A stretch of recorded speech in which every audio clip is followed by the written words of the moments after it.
মাহে রমাদানের আগমনের জন্য অপেক্ষা করতে থাকি। এই দিনটি আল্লাহ রাব্বুল আলামিন আমাদের জন্য নিয়ে এসেছেন।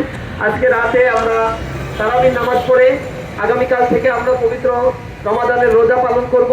আমরা যেন সঠিকভাবে সিয়াম সাধনার এই মাসে আমাদের আত্মশুদ্ধি অর্জন করতে পারি, তাকওয়ার গুণে গুণান্বিত হতে পারি।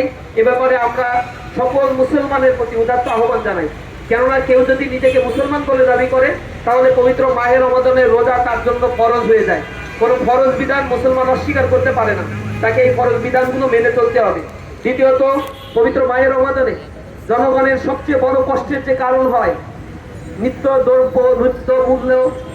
দ্রব্যমূল্যের দাম অনেক বেশি বেড়ে যায়। বিশেষ করে খেজুরের দাম, ছোলার দাম, ডালের দাম, তেলের দাম আকাশচুম্বী হয়ে যায়। বাংলাদেশে এখন 6,40,00,000 মানুষ আছে যারা দারিদ্র সীমার নিচে বসবাস করে। তার টোটাল জনগোষ্ঠীর প্রায় 1/3।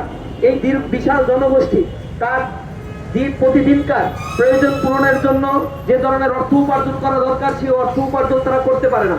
যার ফলশ্রুতিতে এই মানুষগুলো অর্থাহারে অনাহারে অত্যন্ত কষ্ট করে জীবনযাপন করতে হয়।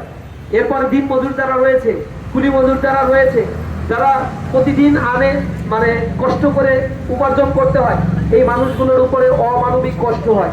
সুতরাং আমরা সরকারের কাছে আহ্বান জানাই, নতুন সরকার এসেছে, তিনি খুব শক্তভাবে যেন এই দেশে দ্রব্যমূল্যের ঊর্ধ্বগতি রোধ করার জন্য যত সিন্ডিকেট রয়েছে, মধ্যস্বত্বভোগী রয়েছে, দুষ্কৃতিকারী রয়েছে, মজুতদার রয়েছে, তাদের বিরুদ্ধে সরকার যেন যথাযথ ব্যবস্থা গ্রহণ করে।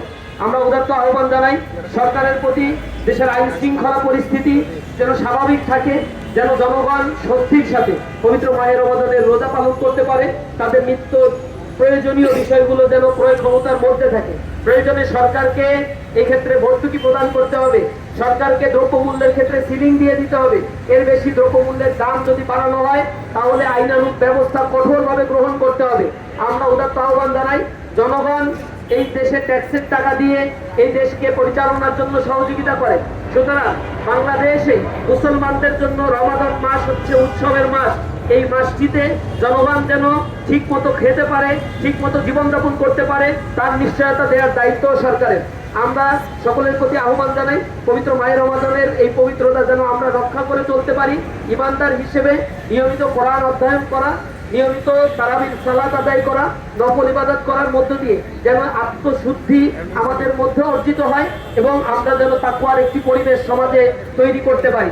পাশাপাশি হোটেল মালিক, তাদের প্রতি আমরা আহ্বান জানাই, তারা দিনের বেলায় যেন হোটেলগুলো বন্ধ রাখে, শুধুমাত্র তাদের জন্য যাদের জন্য রোজা ফরজ নেই, অর্থাৎ মুসাফিরদের জন্য অথবা অসুস্থ মানুষদের জন্য। এর বাইরে সকল ক্ষেত্রেই যেন এই স্বাধীনতাগুলো বজায় রাখার জন্য চেষ্টা করা হয়। আমরা যারা মিডিয়া চালায় তাদের প্রতিও আহ্বান জানাবো, মুসলমানদের এই দেশে পবিত্র মাহে রমাদান মাসের সম্মানে সকল প্রকার অশ্লীলতা, বেহায়াপনা থেকে আপনারা নিজেরাও দূরে থাকবেন। এই সমাজকে দূরে, এই অশ্লীলতা থেকে দূরে রাখার জন্য আপনারা সর্বোচ্চ সহযোগিতা করবেন। সকলকে আজকের এই র্যালিতে আসার জন্য আন্তরিকভাবে অভিনন্দন, ধন্যবাদ জানাচ্ছি। আমরা পবিত্র মায়ের রমজানের মাধ্যমে 1 বছর আমরা যে গুনাহের কাজগুলো করেছি, একটি রমজান মাস আসলে আল্লাহর কাছে আমরা মাফ চেয়ে নিতে পারি। আমরা সকল গুনাহগাতা থেকে আল্লাহ রাব্বুল আলামিনের কাছে পানাহ চাই, ক্ষমা চাই। এই মাসগুলোতে শয়তানকে শৃঙ্খলাবদ্ধ করে রাখা হয় আর জান্নাতের দরজাগুলো আল্লাহ রাব্বুল আলামিন খুলে দেন। সুতরাং আমরা যেন সকল প্রকার অশ্লীলতা এবং ব্যয়াপনা থেকে নিজেদেরকে হেফাজত করতে পারি, সমাজকে হেফাজত করতে পারি, একটি সুন্দর মানবিক আদর্শ সমাজ যেন আমরা গড়ে তুলতে পারি। আর সর্বশেষ, আমরা রমাদান মাসে শুধুমাত্র নিজেরা খাবো, নিজেরা ভালো থাকবো, নিজেরা পড়বো, এমনটি যেন না হয়। রাসূল করিম সাল্লাল্লাহু আলাইহি ওয়াসাল্লাম এমনটি করতেন না। আমার পাশের কেউ যদি অভুক্ত থাকে আর